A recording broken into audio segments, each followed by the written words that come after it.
안녕하세요. 내신장애 태진쌤입니다. 오늘은 이제 수학 2에 대해서 진행을 할 거고요. 지난번에 이제 미분에 대해서 간략하게 했었기 때문에 적분 같은 경우에도 한 번씩은 봐야 되거든요. 그래서 맨 처음에 나오는 이제 부정적분부터 시작을 해서 정적분까지 대략적으로 설명을 진행하려고 합니다. 일단은 제일 먼저 이제 주로 얘기하는 게 미분하고 적분에 대해서 얘기를 할 때 미분은 이제 어떤 특정한 점에서의 기울기다라고 주로 얘기를 하고 있고, 그 다음에 이제 적분이라고 하는 거는 그러면 어떻게 하는 거냐? 그냥 제일 먼저 아는 거는 미분하기 전 상태로 돌리겠다.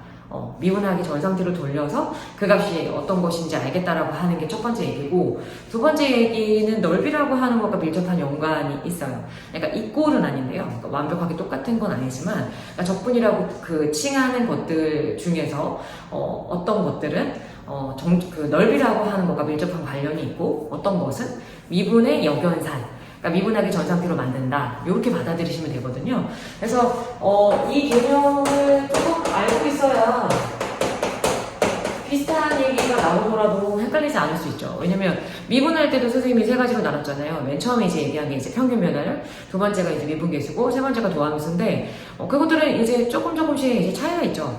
네. 어차피 뭐 기울기다라고 하는 거는 같은 맥락이지만 그런 차이가, 그거보다 조금 더 차이가 큰 것 같기는 해요. 그래서 제일 먼저 나오는 게 부정적분. 그러니까 적분이라고 하는 이름으로 제일 먼저 나오는 거는 부정적분이라고 보시면 되는데, 부정적분이다라고 하는 거를 제일 먼저 어떻게 이제 표현이 가능할 것이냐.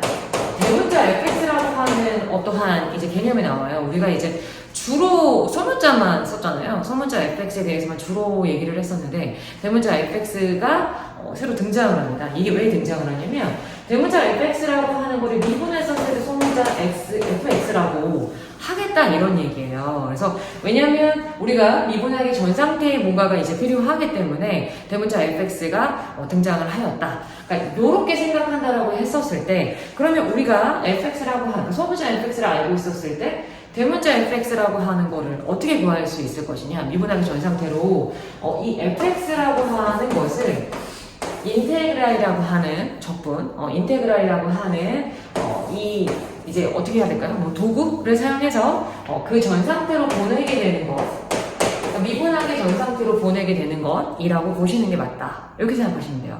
그래서 이건 정말로 그냥 뭐 다른 특별한 의미 없고 미분하기 전 상태라고 생각하면 돼요. 왜냐면 미분하게 되면 이제 차수 하나 줄었잖아요. 그죠? 근데 부정적분을 하게 되면 이제 차수가 하나가 늘어나는 모양새라고 생각을 해주시면 될 것 같고요. 그래서 어떠한 우리가 이제 값이 있었을 때 그거를 미분하기 전 상태로 돌리게 된다. 이렇게 생각하시면 되는데, 지금 선생님이 당장은 일단 대문자 fx라고 썼잖아요. 근데 사실은 뭔가 더 있어야 돼요. 뭐가 있어야 되냐면 여기 좀 줄이고 플러스 C라고 하는 거를 적어볼게요. 여기서 말하는 C라고 하는 건 이제 상수를 말하는 건데, 어떤 숫자 말하는 거고요. 이거를 우리가 여기서 적분상수라고 표현을 합니다.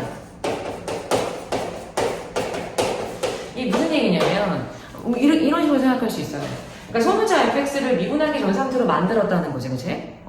미분하기 전 상태로 만들었는데, 우리가 일반적으로 미분할 때 어떤 상수항은 그냥 죽이잖아요. 그쵸? 그러니까 상수항은 미분하면 어차피 상수항이라고 하는 게 0차식이니까 미분하면은 0차식보다 밑에에 대해서 뭐 얘기하진 않잖아요. 마이너스 1차식 뭐 이런 거 얘기 안 하잖아요. 그래서 0차식이라고 하는 거는 분명히 미분하게 되면 이제 사라진단 말이야, 상수항이라고 하는 게. 근데 내가 다시금 미분하기 전 상태로 돌리고 싶어. 근데 나는 온전하게 미분된 상태만 보고 있어. 그럼 그 전에 상수항이 있었는지 없었는지 어떤 값인지 내가 알 수가 없는 거잖아요. 그쵸? 그래서 미분하기 전 상태로 돌린다라고 하게 되면 어떠한 이제 상수값이라고 하는 애가 있었을 가능성이 있잖아요, 당연히. 그래서 그 부분에 대해서 대표적으로 적분상수 C라고 하는 거를 사용합니다.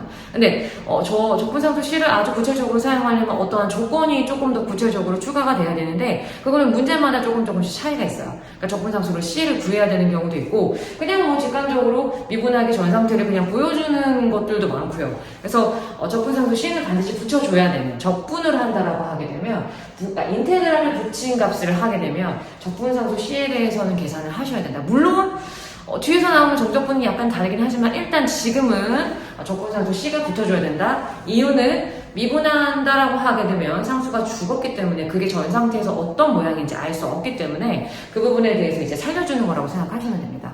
그래서 철저하게 부정적분이다라고 하는 것은 미분의 전 상태로 돌리는 거다. 이렇게 받아들이시는 게 맞고요. 그래서 근데 이제 공식화가 되어 있어야 우리가 조금 더 수월하게 풀 수 있잖아요. 우리가 미분에 대해서도 다항식에 대해서 미분하는 공식을 배웠던 것처럼 똑같이 지금 이제 부정적분에 대해서도 대표적으로 다항식, 어차피 우리가 수투라고 하는 것에 대해서는 다항식에 대해서만 얘기하고 있지 않습니까? 그래서 만약에 예를 들어서 x의 n제곱이다라고 하는 아주 대표적인 어떠한 다항식의 한 항, 요거를 내가 만약에 부정적분을 한다라고 하게 되면 어떤 모양이 나올 수 있을 것이냐.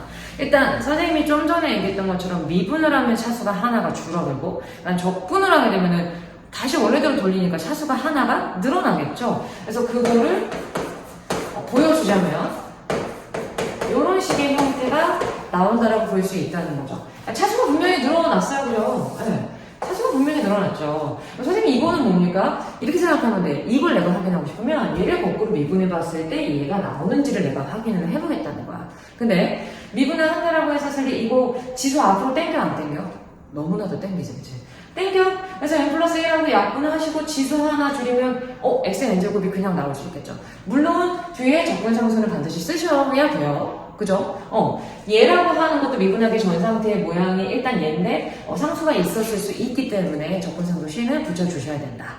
이 공식은 당연히 암기를 해줘야 되는 부분이라고 생각을 하시면 돼요. 그래서 선생님이 일단은 부정적분이다라고 하는 거가 미분의 역연산이고 적분상수 반드시 붙이셔야 되고 공식은 이렇게 돌아간다라고 하는 거 설명했잖아요. 이것들에 대해서 일단 인지를 하고 있으셔야 됩니다. 그 다음에 우리가 생각할 수 있는 거는요. 첫 번째 우리가 이제 부정적분 했잖아요. 두 번째는 정적분에 대해서 얘기를 해보자. 일단은 정적분 같은 경우는 의미상으로는 조금 다를 수 있기는 해요. 의미상으로는. 그러니까 물론 근데 적분의 모양을 사용합니다. 그러니까 정적분이라고 하는 거는 구간이 존재하는 거예요. 그냥 적분하고 끝 이런 게 아니라 구간이 존재하는데 구간이 왜 그러면 존재를 해야 될 것이냐. 구간이 왜 존재해야 되냐면 그러니까 인테그랄이라고 하는 거는 똑같이 적용이 돼. 우리 부정적분에서 사용했던 것처럼 그럼 fx, dx라고 하는 거가 똑같은데 여기 이제 정적분이라고 하는 거는 뭔가가 추가가 된다라고 생각하시면 돼요. a부터 b까지다라고 하는 게 추가가 돼. 그러니까 이게 지금 구간인데 닫힌 구간에서 A부터 B까지다라고 생각해 주시면 돼요.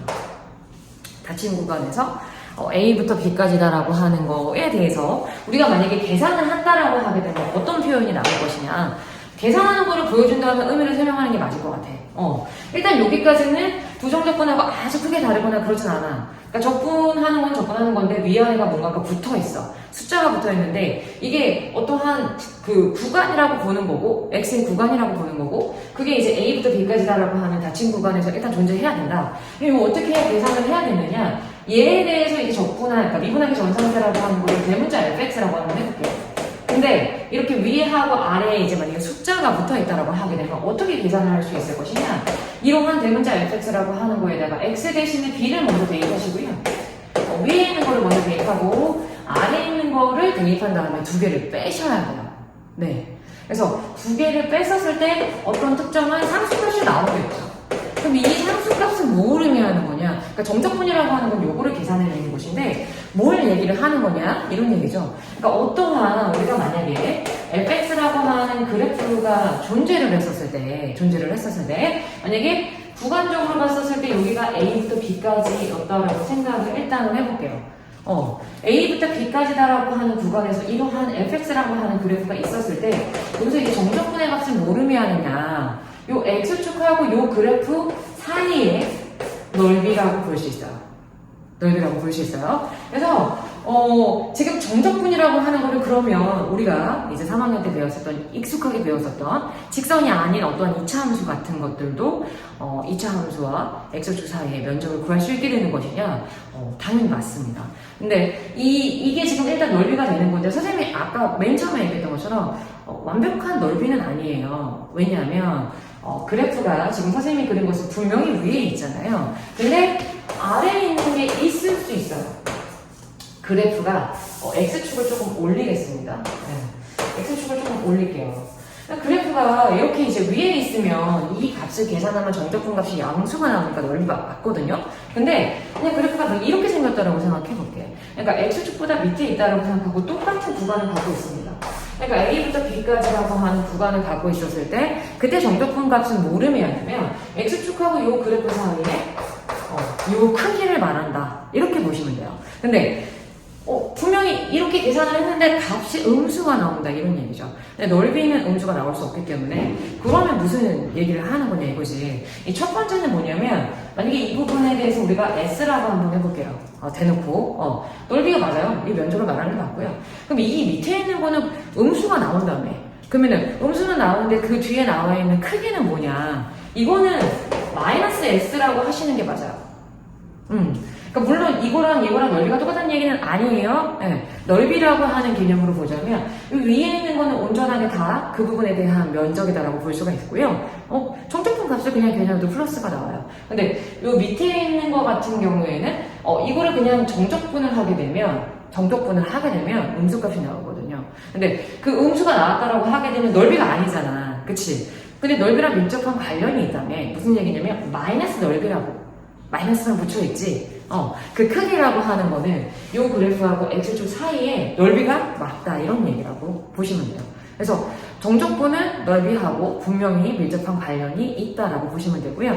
하나 더 설명을 해야 됩니다. 하나 더 설명을 해야 되는데 정적분이라고 하는 거에서 맨 마지막에 나오는 게 있어요. 물론 그 뒤에 속도, 가속도 이런 것도 있지만 일단 그 전에 어떠한 두 개의 그래프가 존재했었다고 생각을 해보겠습니다. 아주 대표적으로 이렇게 아래에 있는 그래프를 fx라고 해볼까요? 그 다음에 이 위에 있는 그래프를 gx라고 한번 해볼까요? 그 다음에 이때의 구간을 a부터 b까지라고 해볼까? 오케이. 근데 내가 만약에 필요한 게 뭐가 있냐면 여기 사이라고 한번 해볼까? 오케이? 그러니까 이 사이의 면적도 내가 구할 수 있을까? 아까는 X축 위에 있는, X축 사이의 넓이는 구할 수 있다며. 근데 그 사이 값도 구할 수 있느냐? 이런 얘기거든요. 그럼 여기 값을 구하려면은 어떻게 해야 될까? 라는 생각을 해봤을 때, 일단 첫 번째, 들어갑니다. 첫 번째는요, 일단 이렇게 생긴 애가 누구야? 위에 있는 애가 gx지. 그치? 인테그랄 한 다음에 a부터 b까지, gx라고 하는 걸 계산을 합니다. gx를 계산을 합니다. 그래서 색깔을 같이 가야 되는데 다시 한번 할게요. 핑크색이었으니까 a부터 b까지 gx라고 하는 거를 적분했다라고 하게 되면 어떻게 되느냐? 이렇게 되죠. 핑크색으로 이렇게 도배가 돼요. 오케이. 근데 내가 만약에 fx라고 하는 거 있잖아요. 여기 밑에 있는 거 fx 있잖아. 그럼 fx 밑에 있는 걸 하고 싶어? 인테그랄 a부터 b까지 한 다음에 fx dx를 했다라고 생각해볼까? 그러면 그때 면적은 어떻게 되냐면 요게 돼요. 생이 너무 이상한데 요런 식으로 나와요. 그러면 내가 여기 핑크색에서 여기 주황색을 뺐다라고 생각하면 뭐가 나온다? 뭐가 나오는 거야? 그럼 여기 온전하게 내가 요 사이 값이라고 하는 애가 나올 수 있다는 거지. 두 개를 빼면. 방금 얘기했었던 얘를 두 개를 만약에 뺐다라고 생각하면 저 사이 값이 나온다라고 볼 수 있다는 거야. 근데 이렇게 따로따로 하지 마시고 위 끝하고 아래 거 똑같잖아요. 그죠? 그랬을 경우에는 식을 먼저 빼셔도 괜찮습니다. 그러니까 식을 먼저 뺀 다음에 적분을 해도 괜찮다는 거야. 이거는 플러스만 할 수 없어. 무조건 위에 거에서 아래 거 빼면 돼. 마이너스를 붙인다거나 마이너스 면적 이런 거 아니야. 그러니까 무조건 위에 거에서 아래 거를 빼주시면 돼요. 무슨 얘기인지 아시겠죠? 그래서 이게 정적분에서 거의 맨 마지막에 나오는 부분이고요. 여기서부터 해가지고 선생님 아까처럼 얘기했던 것처럼 속도 이런 것들에 대해서 연결해서 다시 또 강의를 찍어보도록 하겠습니다. 오늘도 수고하셨고 열심히 하세요. 방학 끝났어요.